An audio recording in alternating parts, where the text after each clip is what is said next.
Hello and welcome to today's episode. Today we have a very eminent guest, Mr. Aakash Sethi, who is the CEO of Quest Alliance and a 16-year-old NGO using EdTech to design learning experiences that inspire and empower educators and learners. Akash's work is around empowering unemployable youth to navigate the future of work in India by mastering 21st century skills through self-learning. He is integrating the culture, tools, and practice of self-learning in the Indian education and vocational training system and transitioning teachers as champions of 21st century skills. We would love to know your thoughts on access to online education during a pandemic in rural areas. So, Akash, the COVID-19 actually has forced universities across India, not just across India actually, but all over the world, to suspend physical classrooms altogether and shift to online classrooms. And that certainly has affected the majority of the population of India.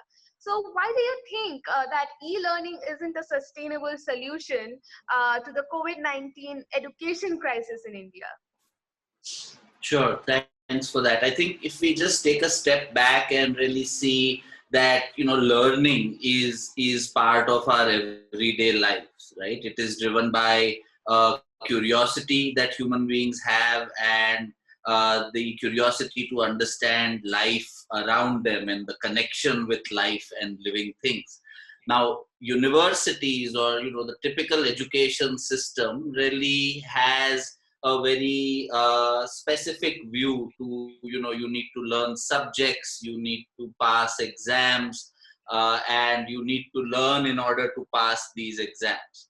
And so the curriculum becomes about mastery of certain subjects. But I think what we need in order to succeed in life and in order to thrive are skills like communication, problem solving, self-awareness, decision making.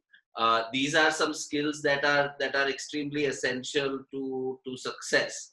And what e-learning, or if we really take a step back and say what learning gives people the opportunity to, if we look at setting our own goals, and we look at how to achieve those goals. Right. It becomes important to recognize that e-learning is only one part of the whole process. What COVID-19 is really allowing is really people who are interested in certain subjects or interested in certain topics, like it could be food, dance, music, many different subjects. People are taking up those which would otherwise be considered as hobbies, but started to learn using online tools these kind of subjects. Now, classes after a point get boring, right? In a virtual world or in the real world.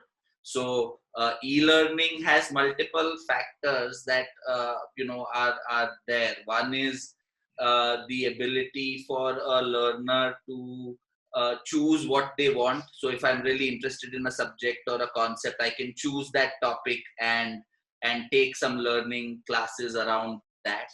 I can decide to speak to someone, speak to an expert in my neighborhood who has some knowledge about that, and have that human connection with that individual. So the learning process is more than just on the digital world, I would say. Right. But at the same time, e-learning has definitely allowed people who are curious about a particular concept or topic to take that up and to be able to connect the dots to become a learner for life, in a sense. So I would say universities being shut is an advantage, because there is more time to learn things that you really want to learn, connect with people who are experts. And also, your families are getting more involved in the learning process. They are seeing learning is happening in front of their eyes. They are asking questions to learners or students about learning process. And that is a very important to learning, that there is an adult in the process, people are asking you questions, the right learning environment is there for learning to succeed. So I feel like all of these things have happened because of COVID-19, and that's really helping uh, people to get more connected with themselves, with their family members, with critical people who are like peers, friends, etc. So I feel it's a new paradigm. A new paradigm is emerging when people are thinking about learning. It's no longer about a physical space in a sense. It's interesting how the question, even though was a little, depressing, you actually the answer consisted. It threw light more on the positive side and the better things that one can actually focus on during this time. Now, for the second question that I have for you is something a little more personal, actually, and that is how are you working towards the crisis, and that has been caused in the rural areas, and also I would love to know your vision, the vision that you are actually working on and walking towards. Sure. So the vision that we have is that every young person in this world should be a self-learner, and a self-learner who can really take charge of what they want to learn, how they want to learn, and really go about achieving that and assessing themselves. So every young person, a self-learner, is really the vision. There are lots of deep structures, systems, processes, mindsets, social conditioning that don't necessarily allow for people to believe that they can learn something if they really want to. And that's the belief we want to create in in teachers who are teaching, in leaders who are leading educational institutions, as well as in the larger society who is really promoting the idea of education and learning. Um, what have we been doing? Is it particularly from a COVID perspective, or are you talking about it from a wider Quest Alliance Ultimate perspective? vision, ultimate vision overall. Yeah. So in order to really bring self learning to different people in the country, we really want to work. We work across the school to work continuum, which means we start with young learners who are in class grade 5 to grade 8. We work in places like Bihar and Jharkhand, where there is a trust deficit in education, where parents, teachers, and students really need to come together. So we work a lot on parent engagement, to ensure parents are asking those questions to learners in their homes. Parents are getting stories of hope so that they can also transfer those to schools, or to children. We are also working with teachers to say how do we make learning more joyful in their own classroom, so that children start coming to school, start becoming more active learners in school, start asking more questions, things like that. In our role in secondary education or in secondary schools has been around really bringing, this is in partnership with IBM, where we are running the STEM for Girls program, where we are really talking about how can girls be active uh, agents of change in their communities, how they can be role models who take up non-traditional career options, how they can break gender stereotypes and norms by learning coding and computational thinking, and by learning how to make career decisions. And in vocational training, which is where young people really go into workplaces, our goal is how do you get young people to discover new career opportunities? How do you get them to choose what would be the right career? Give them the confidence to navigate the digital world, Right. uh, and really connect them to work and jobs, and also bring them the attitude of problem solving, where they can then start becoming storytellers for their communities, for their friends, and so on. So we do this across school to work. We touch almost 500,000 young people every year doing this work. And we work closely with 7 different state governments across the country to partner with them so that we can take this to almost 1,500, 2,000 schools and training centers every year. Beautiful. Mr. Sethi, why an NGO? Like, is there any story behind it that you would like to share, or what actually motivated you to go ahead and start an NGO altogether? I think a lot of early stage lived experiences, you go to school, I wasn't a very good learner. I failed many times. I repeated a class. I wanted to, make a career choice based on my interest in sports or in cooking. But the environment around me did not allow me to take that career option at that stage, and I wasn't aware that how I could go about making these decisions. But when I entered college, I think life changed when I joined a youth organization, where suddenly from being a learner who is struggling, I started facilitating, which means I started becoming a educator, a peer educator, and that really turned things around when you start teaching other people, when you start bringing some ideas to other people, you yourself start changing yourself. It was Uh, more like your call, you can say. yeah. So I would say that sort of mindset shift, that young people are not problems but can be problem solvers for themselves and for their communities. I think that mindset shift really was a important moment when I was, I think, 18, 19. And then I think it was very clear that working with youth and working on youth development would be something I would spend a good 20, 30 years of my life, because that's where this idea that every youth can be a problem solver is something that I believe this country needs more of.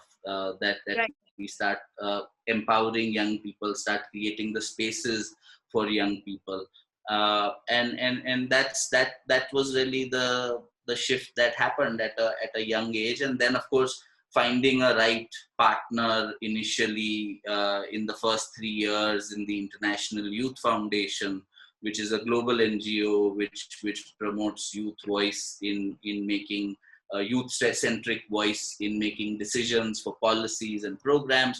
The International Youth Foundation played a critical role in the first 3 years to incubate Quest Alliance and provide the seed funding, provide the mentorship, provide the network to really help grow that in the first 3.5 years. And since then, a team of young people, building a team of young people who are able to translate this vision into action, who are able to live these ideas every day, has been also, I think, instrumental in growing this idea.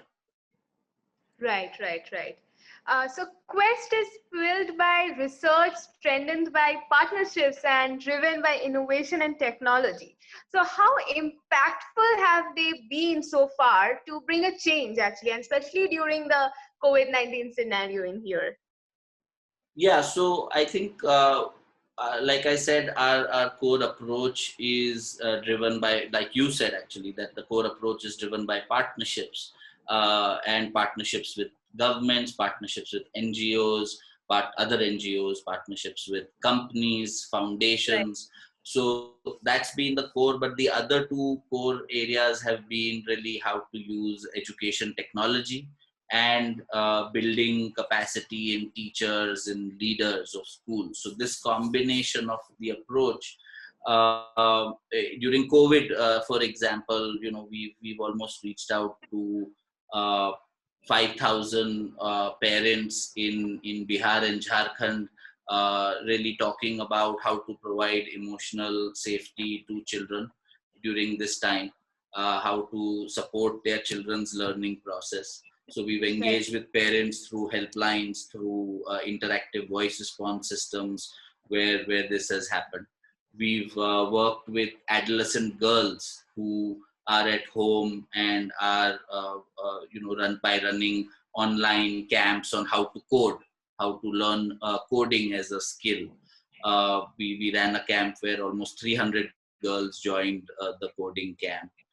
We've reached out to teachers. We've trained almost 2,000 teachers in secondary schools on how to facilitate online, how to engage learners in an online environment. We have also worked with um, people who are out in jobs or who are being trained in vocational training to get jobs. We've almost seen our Quest app, which is an online learning platform, have more than 60,000 downloads during the time of the pandemic for students from industrial training institutes. We've conducted master classes for teachers from these vocational training centers. We've run helplines for youth to make sure that any distress that they are feeling, they can come and talk to someone. And we've really made a strong appeal to employers to ensure that that young people don't lose jobs, but they can be engaged online for learning and for work as well. So Yes, yeah, this has been a spectrum of different that is very, responsibilities. very interesting indeed, and you have explained it really uh, in a crisp, yet it had the necessary points that need to be said. The last question, Mr. Sethi, that I have for you is, what do you think? What makes the highly educated youth actually get associated with your NGO? So I think for any organization to grow, it's really the culture and it's the people that really makes that combination work. And I think for Quest, there have been a few things we've consciously worked on. I think the first has been in terms of aligning the organizational vision and values to each individual, so that the individual can see how they are connected to the organization's vision mission, which means we have our annual goal setting process that helps every individual do this alignment. I think the second has been in given having the flexibility and ownership to achieve the goals that we are setting at Quest. So creating flexibility in how you want to go about achieving them, and making sure that each individual owns the goal and ensures that it gets fulfilled.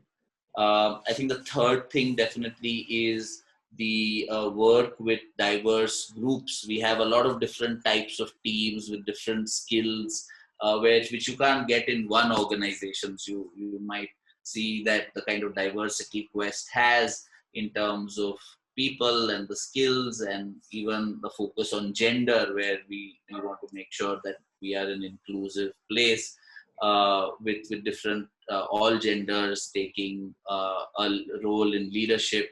So I think this diversity and focus on inclusiveness has been definitely one reason. And finally, everyone, I think, wants to make an impact. They want to see the impact they are making. They want to be able to tell that story of the impact and reflect on what went well, what did not go well, where did I fail, what could I do better, and what do I also celebrate. And I think all of these different parts really make sure that people who are associated with Quest have a meaningful experience through their career here. It was an absolute pleasure to have this conversation and interaction with you, and would love to have you back once again. Thank you so much for doing this with us. Thank you. Thank you. Bye.